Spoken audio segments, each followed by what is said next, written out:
আসলে খুব কষ্ট হয়েছে বিষয়টা হজম করা, কারণ হয় কি আত্মীয় স্বজন অনেকে যারা বোঝে না, যারা জানে না, অনেকেই তো না বুঝেই আমাকে দোষ দিয়ে দিচ্ছে। আমার ভুল ছিল কি বলেন তো? আমার ভুল ছিল কি একটা ভিডিও করা মামুনের সাথে, এটা একদমই মজার ছিল। এবং ভিডিওটা কি, ভিডিওটা কোনো মানে এমন কোনো ভিডিও না যেটা মানে খুব দৃষ্টিকটু। আমি পাশে বসে আছি, মামুন এটা একটু লিপস দিয়েছে, লিপসের ব্যাখ্যাও বলি।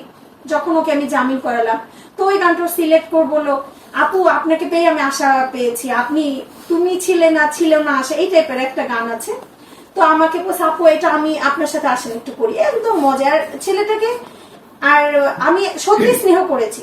ছেলেটার বয়স যদি হয় 20, আমার ছেলের বয়স আছে 11+, তাহলে আমি তো মনে করি ও আমার ছোট ভাই, আমার একটা ছোট ভাই আছে ওর চেয়ে বড়, আমার ভাইগুলো যারা আছে আমার ভাইগুলো ওর চেয়ে অনেক বড়, তাহলে ওকে আমি সিম্প্যাথেটিক দৃষ্টিতে ওইভাবেই দেখেছি। কি ওর ফ্যামিলিটা আমি দেখেছি, ওর মা আমার কাছে এসেছে আমি দেখেছি, সবকিছু মিলে আমার ওর প্রতি একটা সিম্প্যাথি যাবে, এটাই স্বাভাবিক, এটা মানুষ হিসেবে মানুষের জন্য যাওয়া।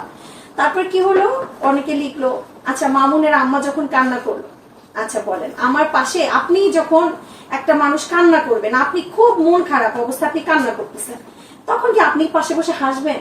সাধারণ সেন্স কি বলে আসলে একটা মানুষ খুব মন খারাপ, আপনি কি তখন পাশে বসে হ্যাঁ হ্যাঁ করে হাসতে পারবেন?